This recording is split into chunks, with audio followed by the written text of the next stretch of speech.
Time to take a look back at one of the more forgotten but intriguing MechWarrior likes from the mid-90s. This is Genome, developed by Distant Thunder and published by 7th Level in 1997 for Windows PCs. Genome pushes real-time 3D simulation over the edge. Actual screenshots. Ooh. Yeah, 7th Level were quite proud of this one. Prior to this, they were largely known for a variety of rather bizarre 2D adventures and novelty desktop applications, stuff like Monty Python's Complete Waste of Time and Arcade America.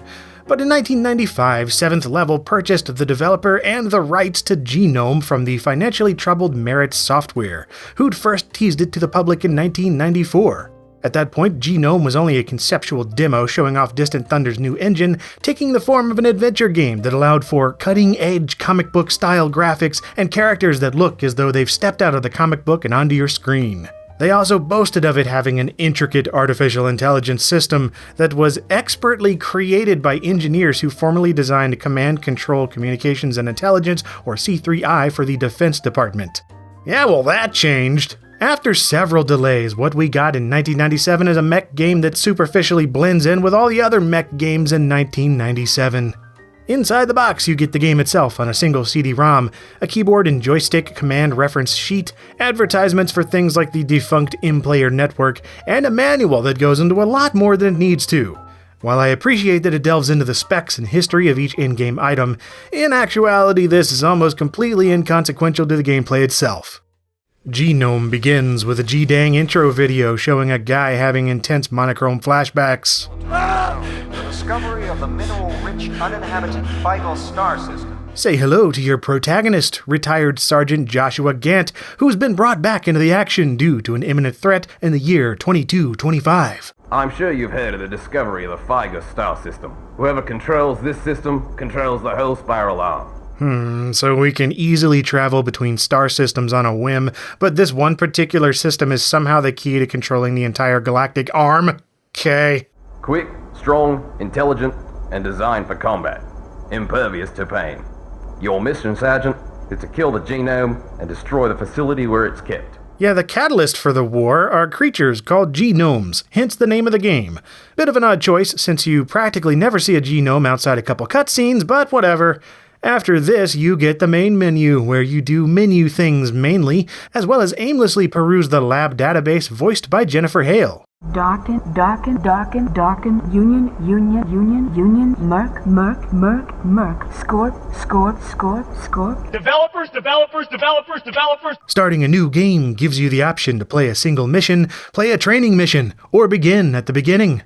Sounds like the kind of redundancy I would put in my script, but they went ahead and did it for me. Thanks, 7th Level. There's also a multiplayer mode, but I'll just be showing single player because I'm the only person I know with a copy of this thing. The campaign training mode is a nice place to start because, that's why it exists. But while I welcome its inclusion, it's not the best example of a tutorial I've ever seen since it carelessly tosses you into the action and expects you to look up the controls on your own as you fumble around and probably blow yourself up. But if you're familiar with games like MechWarrior 2, Earthsiege 2, or Shattered Steel, you'll be right at home. And those aren't arbitrary examples either, it comes with control layouts that mimic those games exactly, making it pretty obvious where their inspirations lie. Those inspirations continue into the story missions, where you take charge from the cockpit of a giant walking mech. Heavy armored weapons chassis, or HAWK.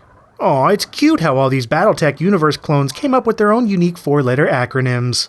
Anyway, as the lead HAWK pilot, it's your job to wander the landscape and carry out objectives by following waypoints and addressing any resistance with a show of force. Cannons, missiles, energy weapons, shields, turrets, you know the drill. You'll also half the time find yourself with the expected wingmen in tow, who can be given broad commands to carry out, such as following, attacking, defending, and riding along as a passenger. But where Genome stands apart is with one key on the keyboard: backspace. Pressing backspace makes you eject from your HAWK and take matters into your own hands at ground level. This is not only helpful for making an escape when your HAWK is toast, but it's also a legit strategy.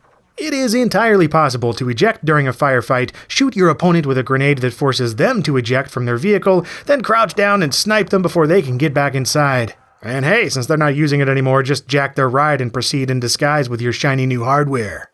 That's right, say hello to Grand Theft Mech. or Grand Theft Hawk, you know what I mean. Run around with your teammates, shooting people in the face, infiltrate buildings and bases, and jump inside any empty vessel to use it against them. It reminds me a little bit of the game Corn Cob 3D in this respect, where you could hop out of your plane to blast aliens and carry out missions on foot between flying. Unlike that game though, the on-foot stuff in Genome isn't just a tertiary feature. It's how you'll play a significant chunk of the game. Many missions have you starting on foot, sneaking into an enemy base, disabling their defenses or opening new pathways, and stealing one of their rides to proceed. And I've got to say, this is the entire reason that Genome is worth playing, because otherwise it's a bit mundane. When you're not boosting mechs, tanks, sentries, and hovercrafts, you're mostly just doing a lot of really slow, cumbersome travel. Don't get me wrong, I know that spending a lot of time getting from point A to point B is par for the course in games like this, but Genome in particular manages to make piloting a 50-foot tall robot pretty boring and irksome most of the time. For one thing, you can only traverse flat, wide-open scenery. Don't even think about walking on hills, or near hills, or through water, or anything that even looks a little bit strange. You don't get any auto-aiming either, so you're left with the fidgety joystick and keyboard controls for everything, which half the time I found either too sensitive or confusingly unresponsive. There's also very little in the way of systems management to attend to in your Hawk. You have basic shields and a throttle, but nothing in the way of rerouting energy to other systems, making minor repairs, or customizing loadouts. Hawks are all treated as disposable, which I can understand since you're meant to be hopping from one to another as needed, but it prevented me from feeling any connection to my machine since I was never looking forward to earning my next upgrade or worrying about keeping it intact since there's always another Hawk right around the corner. Genome is much more of an arcadey mech game in this respect, and while there is nothing inherently wrong with that, I felt that it made each mission feel isolated and left me feeling apathetic to the experience as a whole. And the ending is pretty weak too, with one of those annoying cliffhanger post-credit scenes that makes you look forward to a direct sequel that, of course, the developer never finished. Genome ended up selling badly and received middling reviews at best, with the intended real-time strategy spin-off, Dominion, being sold off to Ion Storm before it was completed. It was eventually finished and released by them as Dominion Storm over Gift 3 in 1998, while 7th Level burned itself alive with a merger gone wrong that same year. Still, despite its average gameplay and non-existent legacy, Genome has a charming sensibility to it that kept me curiously puttering about for a good handful of hours. It's not just the mech-jacking aspect, I also love the mid-90s sci-fi atmosphere it provides with its low-res texture mapping and muffled ambient sound effects. And I appreciate its occasional touch of humor, like when you're a passenger in a vehicle, this relaxing muzak plays as the carnage rages on outside.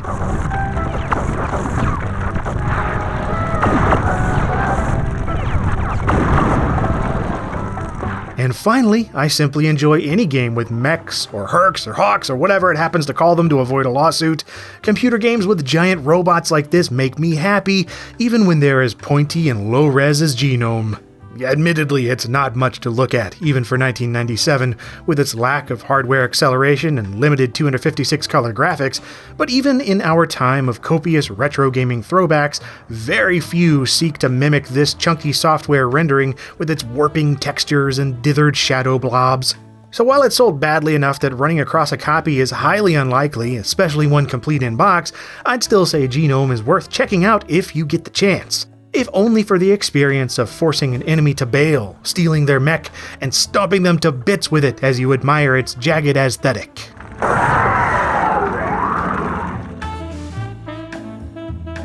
And a big thank you to Joseph aka Fusiontron for sending me this boxed copy of Genome years ago. I've been meaning to cover it forever, just now getting around to it, so I hope you enjoyed. And if you did, there's other videos coming every Monday and Friday here on LGR. And as always, thank you very much for watching.